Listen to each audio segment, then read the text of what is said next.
नमस्कार, 99 न्यूज के इस बुलेटिन में आपका स्वागत है। मैं हूं आपके साथ सोमनाथ तिवारी। पूर्व मध्य रेलवे धनबाद रेल मंडल के डीआरएम आशीष झा के फेसबुक अकाउंट पर साइबर हमला हुआ है। साइबर अपराधियों ने झा का फेसबुक अकाउंट हैक कर लिया, इसके बाद ठगी के लिए इस्तेमाल किया। एडीआरएम ने खुद इसकी सूचना जारी कर अपने फेसबुक फ्रेंड्स को सतर्क रहने का आग्रह किया है। उनकी ओर से सतर्कता संदेश जारी करते ही उनके फेसबुक फ्रेंड्स अलग अलग तरह से कमेंट कर जानकारी दे रहे हैं। कई लोगों ने बताया कि उन्हें आशीष झा के नाम से फेसबुक पर फ्रेंड रिक्वेस्ट भेजा जा रहा है। कई लोगों ने यह भी बताया कि उनसे 20,000 रुपये की मदद मांगी गई। अमर मोहन ठाकुर ने लिखा है कि उन्हें फ्रेंड रिक्वेस्ट भेजकर उनसे 20,000 का डिमांड किया गया। एडीआरएम झा साइबर अपराधियों के खिलाफ प्राथमिकी दर्ज कराएंगे। इस बाबत वह सलाह ले रहे हैं। शुक्रवार को धनबाद साइबर थाना में शिकायत दर्ज करा सकते हैं।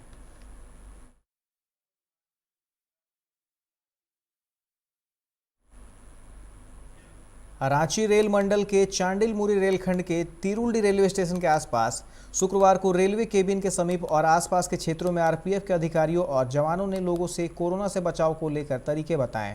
लोगों को हमेशा मास्क पहनने को कहा। इसके अलावा सोशल डिस्टेंसिंग का पालन करते हुए कई उपाय बताएं।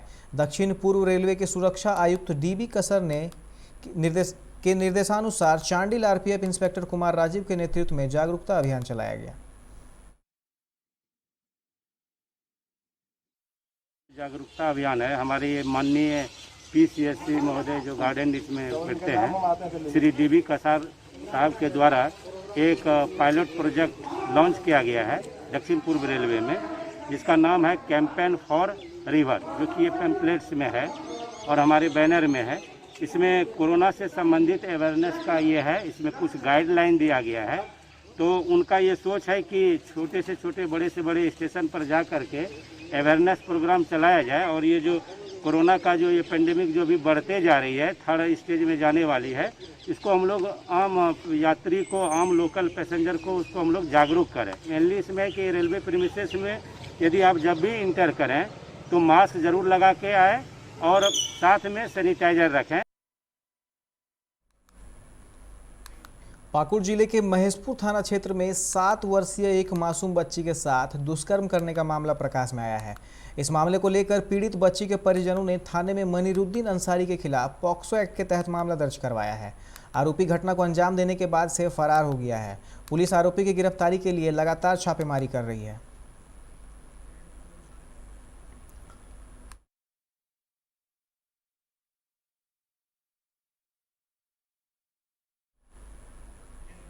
बागमारा के भाटडी ओपी पुलिस ने शुक्रवार को दामोदर नदी किनारे संचालित अवैध शराब भट्टी में छापेमारी कर उसे ध्वस्त किया है।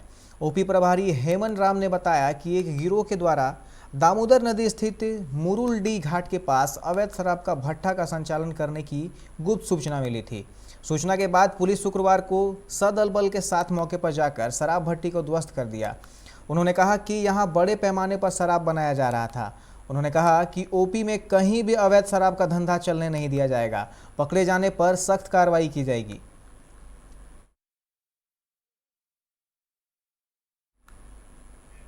बागमारा के बरोरा बस्ती के ग्रामीणों ने बीसीसीएल एरिया 1 के मुराइडी कोलियरी के काम को पूरी तरह बाधित कर जमकर हंगामा किया। दर्जनों की संख्या में बस्ती की महिला पुरुष कोलियरी परिसर में दाखिल होकर नियमित जलापूर्ति की मांग करते हुए धरने पर बैठ गए। ग्रामीणों ने बताया कि पिछले 6 महीने से कोलियरी द्वारा बस्ती में नियमित जलापूर्ति नहीं कर रहा है, जिससे लोगों को पीने के पानी नहीं मिल पा रहा है। लोगों को प्यास बुझाने के लिए इधर उधर भटकना पड़ रहा है। इसकी शिकायत किए जाने के बाद भी कोलियरी प्रबंधक मौन है, जिससे लोगों की परेशानी बढ़ी हुई है। 1 महीना से पानी नहीं मिला है, समझे? उस पर भी गंदा पानी देता है। कुआं में पानी नहीं, तालाब में पानी नहीं है, सब सूखा हुआ। हम लोग कहाँ जाएंगे पानी के लिए, बताइए? कैसे मरेंगे? गंदा पानी देता है, उसमें नहाने के लिए, पीने का पानी हम लोग अलग से खरीदते हैं। हम लोग कहाँ जाएंगे? हम लोग नहीं जाएंगे, हम लोग को चाहिए। हम लोग को पानी नहीं मिल रहा है 15 दिन से। हम लोग को पानी चाहिए, दीजिएगा तो हम लोग यहाँ से नहीं जाएंगे। हम लोग को पानी चाहिए बस। हम लोग को ही यार कुछ बात नहीं है, हम लोग को पानी का बात है। इस समस्या को लेकर हम लोग आए हुए हैं बोर्रा के ग्रामीण, और पिछले जब से मतलब 6 महीना से लगातार पानी नहीं देता है। 15 दिन में एक बार देती है और यहाँ के मैनेजमेंट बोलती है कि मैं तो पानी दे रहा हूँ। आज हम लोग आए हुए हैं, हो सकता है कि आज पानी चालू कर दे, फिर 15 दिन बाद देगा। तो हम कहते हैं कि एक मनुष्य को जीने के लिए डेली पानी चाहिए कि महीना में एक बार चाहिए। हम लोग चाहते हैं कि एक परमानेंट समाधान हो जाए। चिरकुंडा के पास बंगाल बॉर्डर पर झारखंड में प्रवेश करने वाले लोगों का कोरोना जांच सही से नहीं किया जा रहा है, केवल खाना पूर्ति की जा रही है। यह आरोप बॉर्डर पर पहुंच रहे लोगों ने ही लगाया है।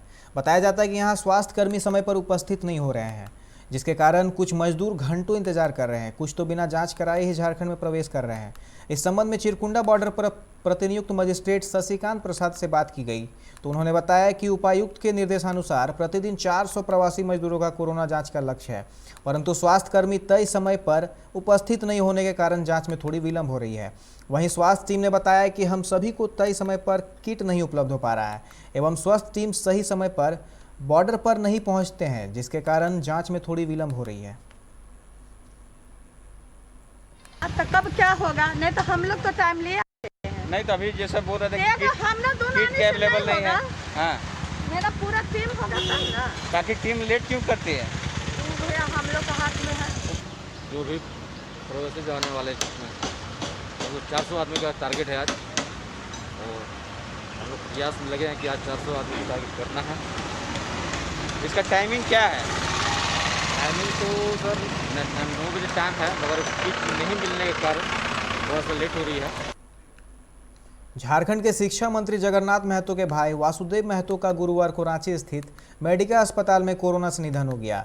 वासुदेव महतो चंद्रपुरा प्रखंड के तारमी पंचायत के मुखिया थे। 16 अप्रैल को कोरोना संक्रमित होने के बाद उन्हें इलाज के लिए बोकारो सदर अस्पताल में भर्ती कराया गया था। कुछ दिन बाद सांस में तकलीफ होने पर वहां से बोकारो जनरल रेफर कर दिया गया था, जहां इलाज के बाद कोरोना जांच कराए जाने पर 23 अप्रैल को रिपोर्ट नेगेटिव आई थी। पुनः तबियत अधिक खराब हो जाने पर उन्हें बोकारो जनरल अस्पताल से रांची स्थित मेडिका अस्पताल रेफर कर दिया गया था, जहां पर चिकित्सकों ने जाँच करने के बाद कहा था कि स्थिति ठीक है, इसलिए अस्पताल में एडमिट करने की जरूरत नहीं।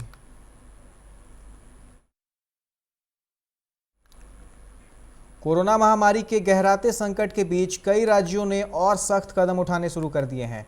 लॉकडाउन की घोषणा करने वाले राज्यों की संख्या भी बढ़ती जा रही है। महाराष्ट्र, बिहार और ओडिशा समेत कुछ राज्यों में पहले से ही लॉकडाउन लगा दिया गया है। अब केरल और राजस्थान ने भी पूर्ण लॉकडाउन का ऐलान किया है। केरल में बढ़ते मामलों को देखते हुए सरकार ने राज्य में 8 मई की सुबह से 9 दिनों के लिए पूर्ण लॉकडाउन का ऐलान किया है। मुख्यमंत्री पी विजयन ने कहा कि लॉकडाउन 8 मई की सुबह 6 बजे से 16 मई तक लागू रहेगा। उन्होंने कहा कि इस दौरान आवश्यक सेवाओं की आपूर्ति सुनिश्चित की जाएगी। कोरोना के इलाज में इस्तेमाल किए जाने वाले इंजेक्शन रेमडेसिविर की मांग लगातार देश में बढ़ रही है। बढ़ती मांग के बीच देश में इसकी कालाबाजारी की खबरें भी लगातार सामने आ रही है। देश में पैदा हुए रेमडेसिविर की कमी को ध्यान में रखते हुए अन्य देशों ने भी मदद के लिए भारत की तरफ हाथ बढ़ाए हैं। ताज़ा जानकारी के मुताबिक अब देश में प्रत्येक राज्य में रेमडेसिविर की आवश्यकता को ध्यान में रखते हुए आवंटन किया जाएगा। इस इंजेक्शन की पर्याप्त उपलब्धता सुनिश्चित करने के लिए 16 मई से सभी राज्यों में इसका वितरण किया जाएगा। केंद्रीय रसायन और उर्वरक मंत्री डी.वी. सदानंद गौड़ा ने इसकी जानकारी दी। कर्नाटक को 1200 मैट्रिक टन ऑक्सीजन की सप्लाई के हाईकोर्ट के आदेश में दखल देने से सुप्रीम कोर्ट ने इनकार कर दिया। वहीं कोर्ट ने दिल्ली को प्रत्येक दिन 700 मैट्रिक टन ऑक्सीजन देने का आदेश दिया और कहा कि केंद्र ऐसे हालात ना पैदा करें कि हमें सख्त रुख अपनाना पड़े। सुप्रीम कोर्ट में शुक्रवार को ऑक्सीजन सप्लाई मामले पर केंद्र द्वारा दायर याचिका पर सुनवाई की गई। दरअसल अपनी याचिका में केंद्र ने कर्नाटक को 1200 मैट्रिक टन ऑक्सीजन देने के हाईकोर्ट के आदेश पर रोक लगाने की मांग की। भारत में आज तीसरे दिन नए मामलों का आंकड़ा 4 लाख से अधिक दर्ज किया गया और बीते 24 घंटों में होने वाली मौतों की संख्या ने भी नया रिकॉर्ड बनाया है। तमाम उपायों के बावजूद कोरोना संक्रमण के बढ़ते आंकड़ों से अब ऐसा लगने लगा है कि यह घातक वायरस हमारे नियंत्रण से बाहर हो गया है। केंद्रीय स्वास्थ्य मंत्रालय के अनुसार बीते 24 घंटे में देश में 4,14,188 नए संक्रमितों की पहचान हुई और 3,915 संक्रमितों की मौत हुई है, जो पुराने सभी आंकड़ों की तुलना में अधिक है। इसके बाद देश में अब कुल संक्रमितों का आंकड़ा 2,14,91,598 हो गया है।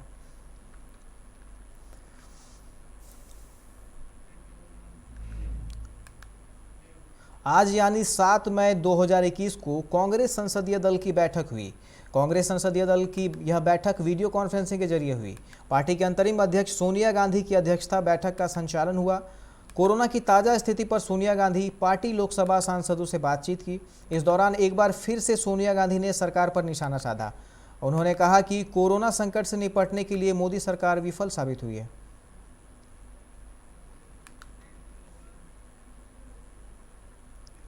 मालदीव की संसद मजलिस के अध्यक्ष व पूर्व राष्ट्रपति मोहम्मद नशीद एक दुर्घटना का शिकार हो गए। पूर्व राष्ट्रपति जब अपनी कार में बैठ रहे थे कि अचानक उनकी कार में भीषण विस्फोट हो गया। सूत्रों के मुताबिक कार में विस्फोट पूर्व राष्ट्रपति नशीद केजी केंजरी आवास के पास हुआ है। मालदीव पुलिस ने इस विस्फोट के संबंध में अभी तक कोई बयान जारी नहीं किया है। वहीं इस घटना को लेकर राजनयिक सूत्रों ने बताया कि नशीद को मामूली चोटें आई है और उन्हें पास के एक स्थानीय अस्पताल में भर्ती कराया गया है।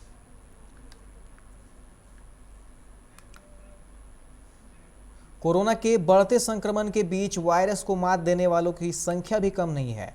बीते 24 घंटे में 15,126 नए संक्रमित आए हैं, जबकि 13,364 लोगों ने कोरोना को मात दी है। बीते एक सप्ताह के आंकड़ों की बात करें तो 7 दिनों में 83,486 नए मामले आए हैं। वहीं 81,699 संक्रमितों ने कोरोना को मात भी दिया है।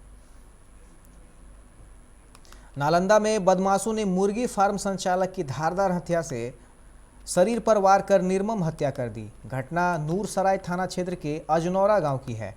मुर्गी फार्म संचालक खाना खाकर अपने फार्म पर सोने चला गया था।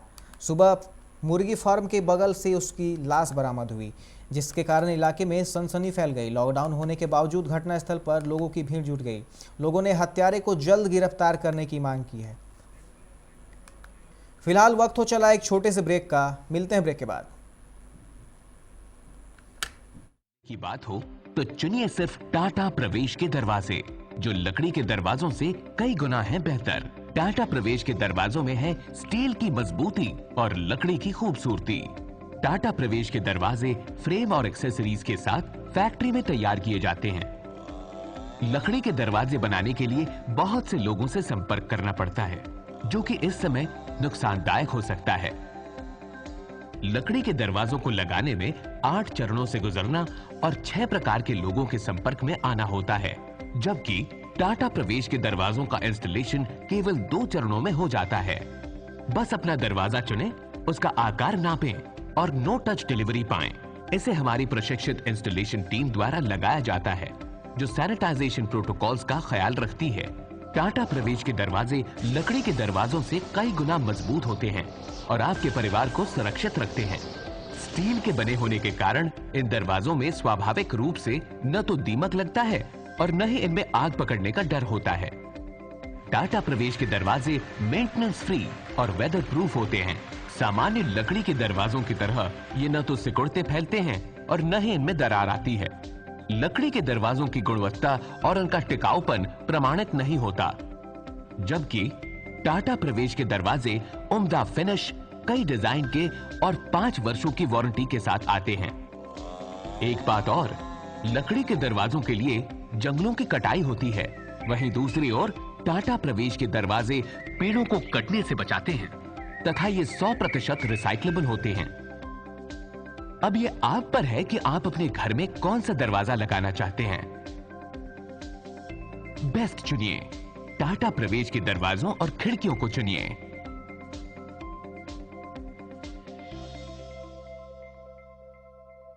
Authorised distributor Shri Ram Sales, GT Road, Govindpur, Dhanbad.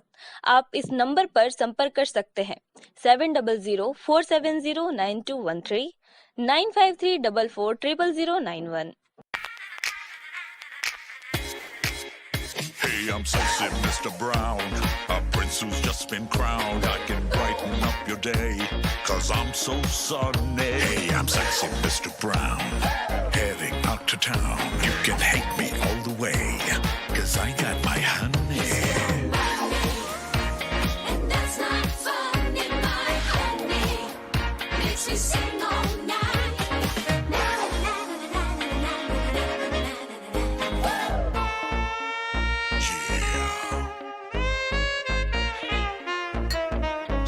Mr. Brown. Your wait for sheer extravagance is over. Presenting Kia Carnival. Bookings open.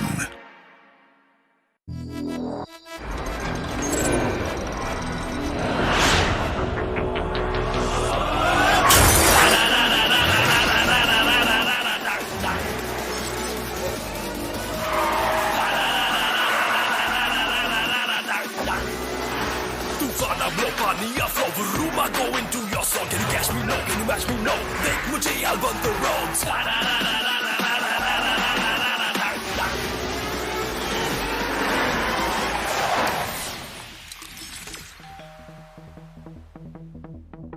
Hi. You're early.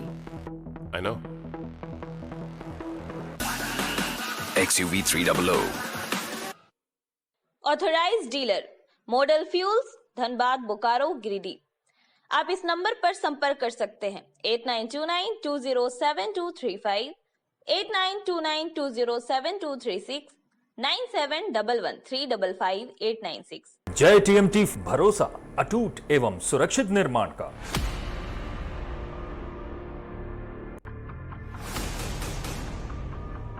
भरोसा अटूट एवं सुरक्षित निर्माण का। जय टीएमटी 500D। ब्रेक के बाद आप सभी का स्वागत है। बढ़ते हैं अगली खबर की ओर। बांका में एक युवक की हत्या कर उसके शव को फंदे से लटका दिया गया। घटना बौंसी थाना क्षेत्र स्थित पोराय गांव की है। युवक नाइट कर्फ्यू में घर से निकला था और देर रात तक घर नहीं लौटा। आज सुबह उसकी लाश गांव के पास ही एक पोखर के किनारे पेड़ से लटकी मिली, जिसके कारण इलाके में हड़कंप मच गया। अपराधियों ने युवक के पैर के सारे नाखून उखाड़ दिए थे। आसपास के लोगों की भीड़ जुट गई। स्थानीय लोगों का कहना है कि 15 दिन पूर्व उस लड़की को लेकर फरार हो गया और शादी कर ली। जब कभी वफादारी और दोस्ती की बात आती है तो आज के दौर में इंसान से ज़्यादा जानवरों के उदाहरण देखने को मिलते हैं, खासकर कुत्तों के वफादारी की। इंसानों के मुकाबले कई ज़्यादा भरोसेमंद साबित हो रहे हैं। वफादारी का एक ऐसा ही मामला शेर घाटी के राम मंदिर मुक्तिधाम में देखने को मिला है, जहां एक कुत्ता पिछले 4 दिनों से भूखा प्यासा अपने मालकिन की अंत्येष्टि वाली जगह पर बैठा रहा।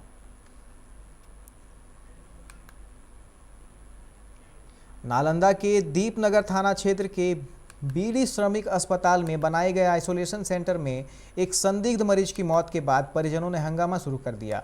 इस दौरान मरीज के परिजनों ने एम्बुलेंस में तोड़फोड़ करते हुए उसे क्षतिग्रस्त कर दिया। मृतका जहानाबाद जिले के वीरा गांव निवासी जयप्रकाश पासवान की पत्नी उषा देवी है। मृतका के परिजनों ने बताया कि आज अचानक उनकी ऑक्सीजन लेवल कम होने पर उनकी तबीयत खराब हो गई।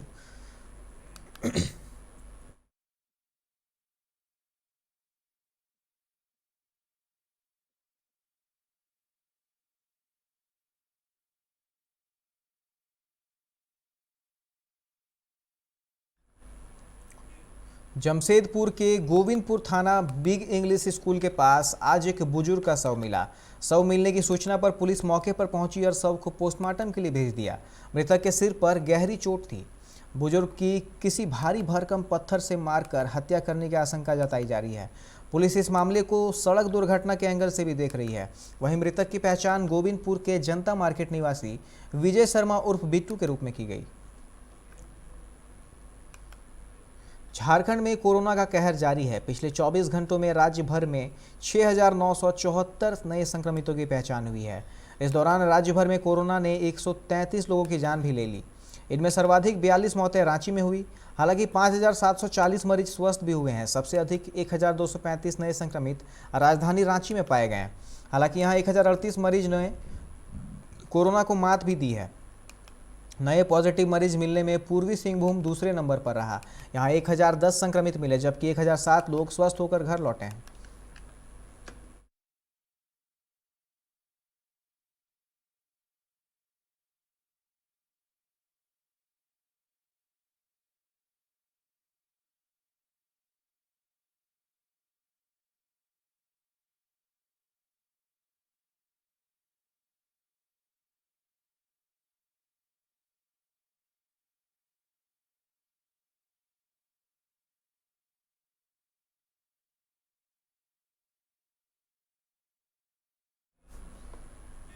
झरिया थाना क्षेत्र से एक युवक ने सोशल साइट पर झारखंड के मुख्यमंत्री हेमंत सोरेन से जुड़े एक आपत्तिजनक पोस्ट किया, जिसके बाद झरिया पुलिस और साइबर सेल सक्रिय हो गई। झरिया पुलिस ने इस मामले में एक युवक को दबोचा है, जबकि एक अन्य युवक अब तक फरार बताया जा रहा है। जानकारी के अनुसार झरिया के युवक ने सांप्रदायिक तनाव से संबंधित एक पोस्ट मुख्यमंत्री हेमंत सोरेन के सोशल साइट पर पोस्ट किया था, जिसके बाद पुलिस ने कार्रवाई कर आरोपी युवक को दबोचा है। इस संबंध में आरोपी युवक ने कहा है कि उसे आपत्तिजनक पोस्ट सोशल साइट पर मिला था, जिसे उसने मुख्यमंत्री को फॉरवर्ड किया है। वह नहीं जानता था कि मामला इतना गंभीर है। अब आरोपी युवक मामले में अपनी गलती मानकर माफ़ करने की बात कह रहा है। इधर पुलिस जांच कर यह पता लगाने के प्रयास में है कि आरोपी युवक ने अज्ञानतावश ऐसा किया है या इसके पीछे कोई साजिश है। पुलिस इसकी जांच कर रही है।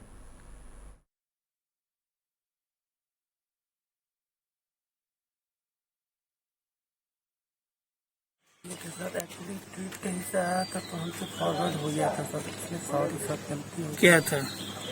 ऐसा कुछ नहीं था, उसमें लिखा हुआ था सर कि ध्यान में नहीं था तो क्या था सर। वो तो गलती से फॉरवर्ड हो गया। थोड़ा जोर से बोलिए। हाँ सर, गलती से फॉरवर्ड हो गया सर। उसके लिए बहुत बहुत सॉरी सर। एक्चुअली हमको पता नहीं था कि इतना बड़ा ये चीज इशू हो जाएगा। उसके लिए हम पूरा समा दिल से सर सॉरी बोलते हैं और अपने दिल से बता रहे हैं कि इससे हमको ऐसा कुछ ट्वीट करने का हमको कोई वजह नहीं था कि किसी को तकलीफ हो सर। जामुड़िया के बीरकुल्टी गांव में अवैध तरीके से चल रहे बालू घाट पर स्थानीय लोगों ने अपना गुस्सा दिखाया। ग्रामीणों ने बालू निकालने और परिवहन के काम को रोक दिया।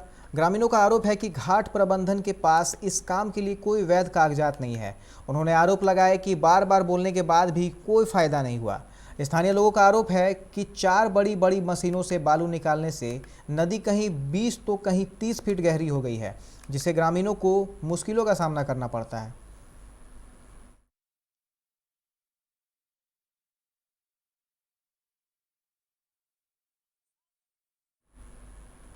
जहां सरकार सबको कोविड-19 की दूसरी लहर से बचने के लिए घर में सुरक्षित रहने के सुझाव दे रही है, वहीं दूसरी तरफ कई वर्षों से रह रहे सालानपुर, ईसीएल, गोरांडी, बेगुनिया, कुलियरी, भुइयां पाड़ा के 200 परिवारों को बेघर करने के उद्देश्य से ईसीएल अधिकारी जेसीबी लेकर पहुंचे थे और बिना किसी अल्टीमेटम के ही घरों को तोड़ने लगे।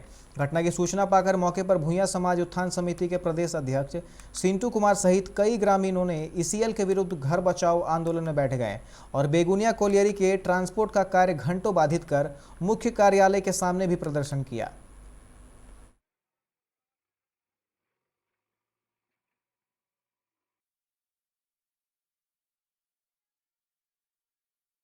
इसीलिए हम लोग कोलियरी तरफ हम बंद किया, इसीलिए तरफ बंद किया, नहीं बंद किया तो हम लोग को बाल बच्चा जगह दीजिए, उसका बाद लोग क्या होगा खत्म हो जाएगा। हम उसका एशिया का उसके बाद जो जहाँ जगह दे दीजिए, उसके बाद हम लोग वहीं चल जाएंगे, उसके बाद आराम से आप लोग तोड़ लीजिएगा। घर में सो रहे थे और सिलेंडर मशीन लेकर चला आया है, हम लोग जा रहे हैं, घर में सो रहे थे तब लेकर चला आया है। हम लोग जल्दी देखें कि माटी गिर रहा है तो किधर से गिर रहा है, तो दौड़ के घर से हम लोग बाहर हुए हैं और बाहर होकर हम लोग आए हैं तो ये इकट्ठा जोड़ किए हैं सब लेडीज लोग का, जेंट्स लोग के कि यहाँ पर देखो घर तोड़ रहा है, हम लोग कहाँ जाएंगे, आइए इसका घर तोड़ रहा है, हम लोग का शुरू हो गया घर तोड़ने का। हम लोग कहाँ, कितना घर तोड़ा अभी तक? अभी तक 2 घर तोड़े हैं। अभी के इस बुलेटिन में फिलहाल इतना ही। तमाम खबरों के लिए आप देखते रहे 99 न्यूज। नमस्कार।